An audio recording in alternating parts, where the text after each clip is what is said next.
Hello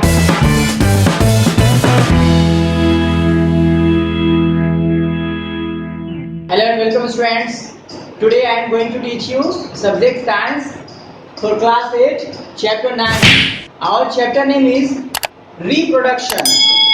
So students, in this chapter we will learn about reproduction and especially हम लोग पढ़ेंगे इस chapter में एनिमल्स रिप्रोडक्शन. ठीक है, रिप्रोडक्शन इन एनिमल्स.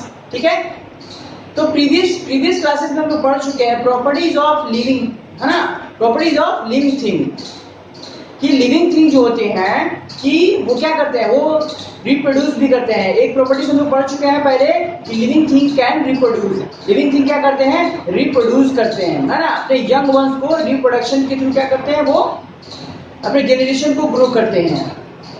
तो इसी के बारे में हम लोग आज पढ़ेंगे कि रिप्रोडक्शन कैसे होता है ह्यूमन बॉडी में, एनिमल्स बॉडी में किस तरह से रिप्रोडक्शन होता है. ठीक है ना. तो सबसे पहले रिप्रोडक्शन के बारे में जान लेते हैं क्या होता है.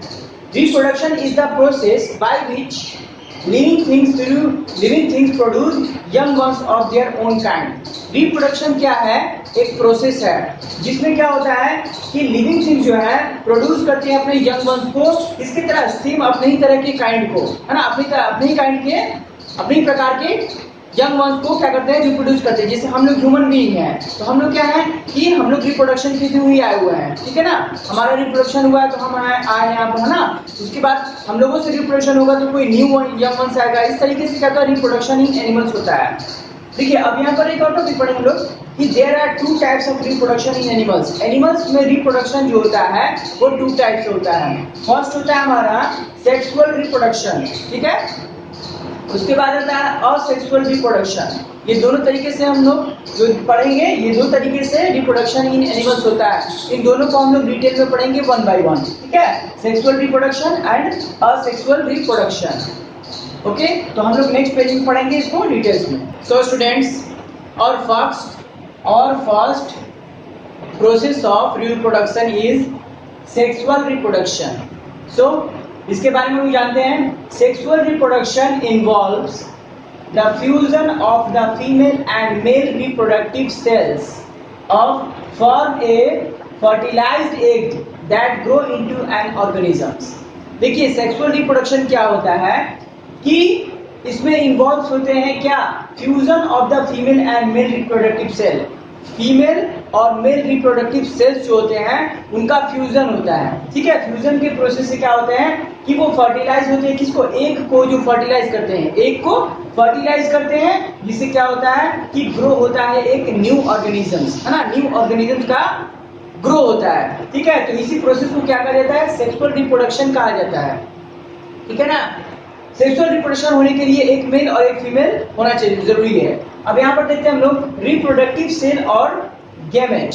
गैमेट क्या होता है, रिप्रोडक्टिव सेल देखिए क्या होता है कि इंडिविजुअली क्या होता है कि मेल और फीमेल दोनों में क्या होता है कि रिप्रोडक्टिव सेल होते हैं जो कि डिफरेंट टाइप के, उनमें दोनों में डिफरेंस होता है. रिप्रोडक्टिव सेल होते हैं, दोनों में अलग अलग तरह के रिप्रोडक्टिव सेल होते हैं. मेल के अंदर अलग और फीमेल के अंदर अलग रिप्रोडक्टिव सेल होते हैं जो कि उन्हीं का फ्यूजन होता है. जब फ्यूजन होता है तो फिर क्या होता है, आगे हम देखते हैं. तो देखिए स्पर्म सेल ये होता है मेल के अंदर. ये क्या है आपका रिप्रोडक्टिव सेल बोलिए या फिर इसको गैमेट बोल सकते हैं. ये होता है स्पर्म सेल जो कि मेल के अंदर रिप्रोडक्टिव सेल है. और एग सेल क्या है, या फिर इसको ओवा यानी प्लूरल फॉर्म है, और ओवम क्या हुआ, सिंगुलर फॉर्म उसका.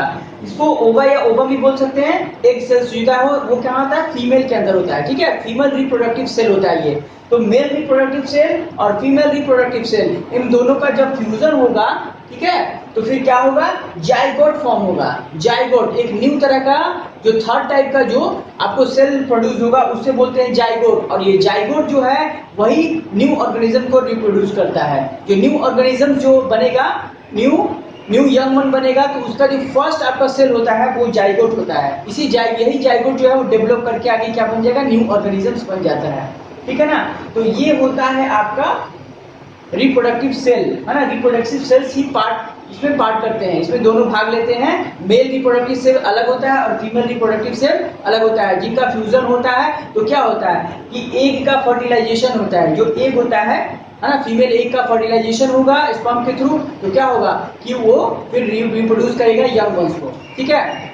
तो अब हम लोग देखते हैं कि थोड़ा सा और जान लेते हैं इसके बारे में कि देखिए कुछ ऐसे ऑर्गेनिजम्स हैं जैसे कि अर्थवॉर्म, है ना, अर्थवॉर्म है या फिर लीच है।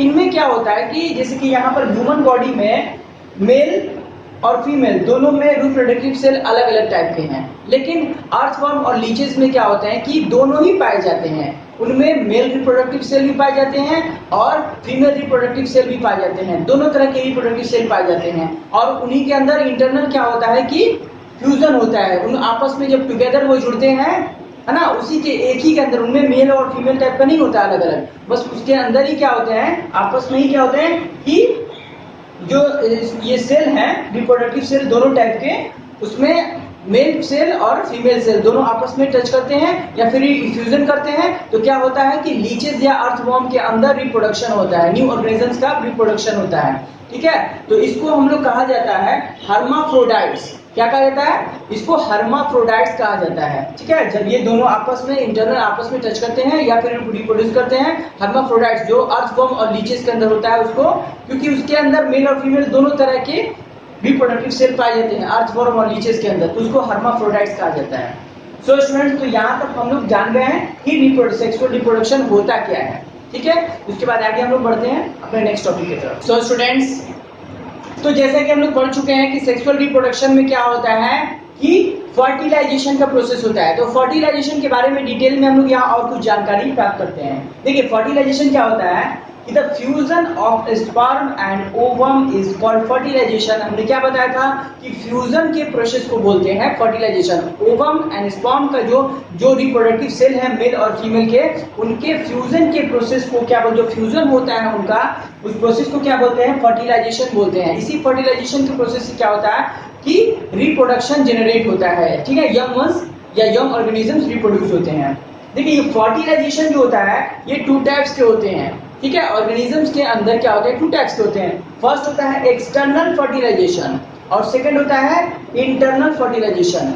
देखिए एक्सटर्नल फर्टिलाइजेशन जो होता है ये भी एनिमल्स के अंदर होता है और इंटरनल फर्टिलाइजेशन ये भी एनिमल्स के अंदर होता है, ठीक है। तो एक्सटर्नल फर्टिलाइजेशन होता क्या है, ये आउटसाइड ऑफ द बॉडी होता है। ये फर्टिलाइजेशन जो है प्रोसेस ये आउटसाइड ऑफ द बॉडी होगा, और इंटरनल फर्टिलाइजेशन जो होगा वो होगा इनसाइड द बॉडी, है ना, इनसाइड द बॉडी होती है, जैसे ह्यूमन में होता है ना।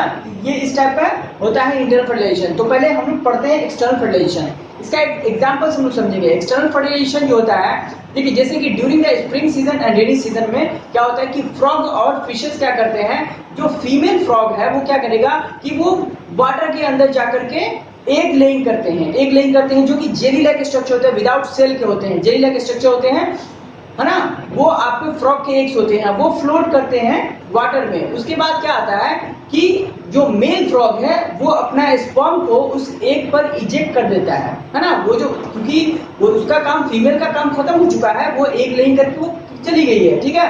वहां पर क्या होता है कि मेल आकर के, मेल जो आपका फ्रॉग है वो अपना स्पर्म जो है वो उस पर इजेक्ट कर देता है, एक सेल पर, एग्स पर कर देता है, जिसकी वजह से क्या होता है उनमें फ्यूजन स्टार्ट होता है। जब वो आपस में मेल सेल और फीमेल सेल जो है रिप्रोडक्टिव सेल आपस में जब टुगेदर होंगे तो वहां पर फ्यूजन स्टार्ट होगा, और उसी फ्यूजन को क्या कहता है, फर्टिलाइजेशन कहा जाता है। तो ये क्या हुआ, आउटसाइड द बॉडी, है ना, आउटसाइड द बॉडी वाटर में हुआ ये, तो इसको बोलते हैं एक्सटर्नल फर्टिलाइजेशन। और सेम प्रोसेस जो है वो फिश के अंदर भी इसी तरह से होता है कि एक्सटर्नल फर्टिलाइजेशन होता है, और वही फर्टिलाइजेशन की प्रोसेस से न्यू फ्रॉग, जो बेबी, जो न्यू वंस है, फ्रॉग का जनरेशन बढ़ेगा या फिर फिशेस का जनरेशन बढ़ेगा, ऑर्गेनिजम से रिप्रोड्यूस होते हैं।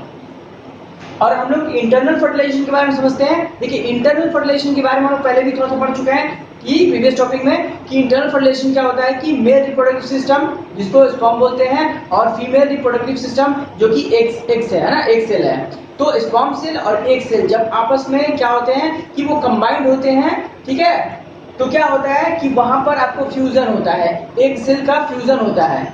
एक सेल स्पर्म क्या करता है, एक सेल का फ्यूजन होता है, इन दोनों को मिला करके फ्यूजन होता है, और उसमें उसी को फर्टिलाइजेशन का प्रोसेस कहते हैं। फर्टिलाइज कर देता है स्पर्म जो है एग्स को फर्टिलाइज कर देता है, जिसकी वजह से क्या होता है कि उनमें रिप्रोडक्शन स्टार्ट हो जाता है, ठीक है। तो ये था हमारा एक्सटर्नल फर्टिलाइजेशन और इंटरनल फर्टिलाइजेशन। और इंटरनल फर्टिलाइजेशन जो होता है ह्यूमन बॉडी के अंदर होता है, और अदर एनिमल्स जो होते हैं, जो लार्ज एनिमल है ना, 4 फीटेड एनिमल्स हैं, उनके अंदर होता है। तो इस तरीके से होते हैं, है ना। या फिर हमने बताया कि इंसेक्ट्स के अंदर भी होते हैं, जैसे कि लीचेस होते हैं और अर्थवॉर्म होते हैं। लेकिन हाँ, उनके अंदर है कि वो दोनों ही मेल और फीमेल जो रिप्रोडक्टिव सेल हैं वो एक उसी के अंदर पाए जाते हैं, एक ही के अंदर, है ना। उनमें डिफरेंट टाइप के मेल फीमेल नहीं होते हैं, उनमें एक ही के अंदर रिप्रोडक्टिव सेल होते हैं, मेल और फीमेल दोनों, और वो आपस में फर्टिलाइजेशन होता है उनका। तो ये था हमारा एक्सटर्नल और इंटरनल फर्टिलाइजेशन। आई होप आपको ये टॉपिक समझ में आ गया होगा। सो स्टूडेंट्स, और next topic is reproduction in humans. ठीक है, सबसे यहाँ पर ये मोस्ट इंपॉर्टेंट टॉपिक है। ह्यूमन जो है, हम लोग ऑल्सो ह्यूमन है, तो हम लोग को ये जानना जरूरी है कि हमारे अंदर रिप्रोडक्शन किस तरीके से होता है। ठीक है, तो हम लोग यहाँ पर जानेंगे इस टॉपिक में कि ह्यूमन बॉडी में किस तरह से रिप्रोडक्शन होता है। ठीक है, तो सबसे पहले एक टॉपिक हमारे यहाँ उसको जानना जरूरी है, पवर्टी। ठीक है, पवर्टी क्या होता है कि the onset of sexual maturity occur in body at the age of 11 to 16 years and, देखिए क्या बोल रहा है कि यहाँ बोल रहा है कि बॉय के अंदर जो है ये क्या है, ये पवर्टी क्या होता है, सेक्सुअल मैच्योरिटी का एज होता है।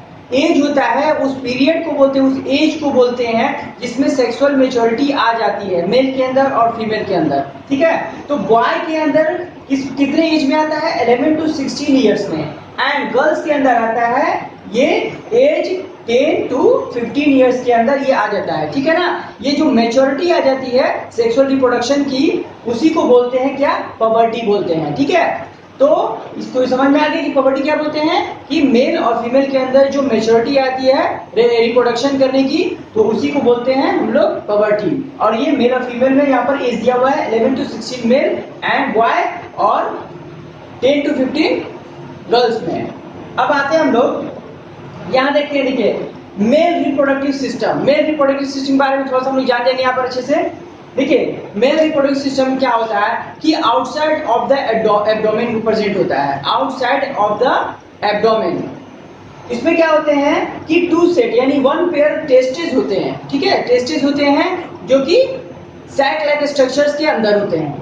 अब आते हैं हम लोग, देखिए उसमें क्या होता है कि मिलियंस ऑफ स्पर्म बनते हैं, उसमें मिलियंस ऑफ स्पर्म बनते हैं, लाखों करोड़ों स्पर्म बनते रहते हैं। ठीक है, टेस्टिस के अंदर। अब वो क्या होता है, स्पर्म क्या होता है, स्पर्म सेल होता है, स्पर्म बोलिए या स्पर्म सेल बोलिए, वो रिप्रोडक्टिव सेल होता है। और यही स्पर्म जो होता है कि आपको रिप्रोडक्टिव पार्ट है, इसी से फर्टिलाइजेशन स्टार्ट होता है।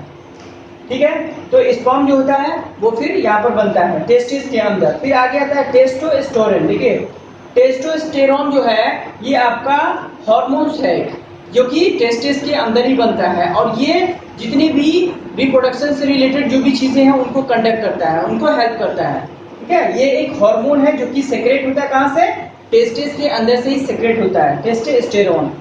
अब आते हैं पेनिस के बारे में। देखिए ये भी क्या है, एक रिप्रोडक्टिव पार्ट होता है, ऑर्गन होता है। ये क्या, ये ऑर्गन है जो कि organ that transfer sperm into the vagina. ये एक ऑर्गन है जो कि ट्रांसफर करता है, ठीक है, स्पर्म को वेजिना में ट्रांसफर करने का जो है ये आपका एक ऑर्गन है। ठीक है, ये एक रिप्रोडक्टिव पार्ट ऑफ मेल है। अब आते हैं हम लोग फीमेल रिप्रोडक्टिव सिस्टम के अंदर। फीमेल रिप्रोडक्टिव सिस्टम क्या है, यहाँ पर देखिए ओवेरीज होता है इसमें। ठीक है, यहाँ पर ओवेरीज होता है 1 पेयर यानी कि 2 ओवेरीज होते हैं। उसके बाद एक फैलोपियन ट्यूब होता है। उसके बाद क्या आता है, यूटेरस एंड वेजिना होता है।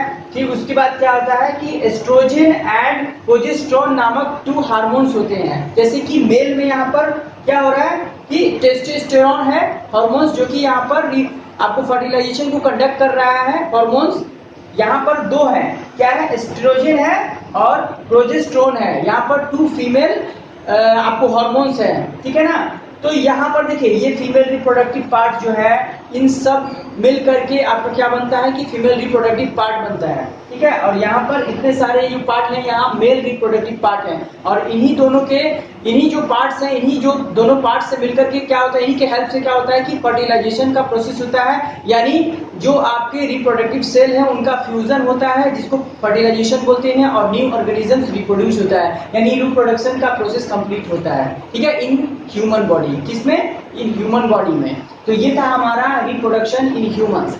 तो स्टूडेंट, तो यहाँ तक हमने, ये थोड़ा सा कॉम्प्लेक्स था जानना, जिसका स्ट्रक्चर वगैरह हमने नहीं बनाया है, लेकिन बहुत ही कॉम्प्लेक्स था, आप उसको बुक से हेल्प से पढ़ सकते हैं, ठीक है, देख सकते हैं।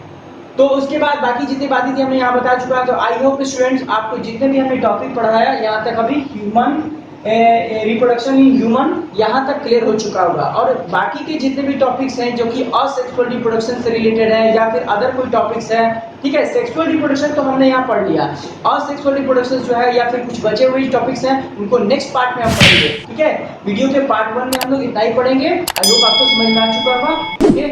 Thank you for watching this video, have a nice day.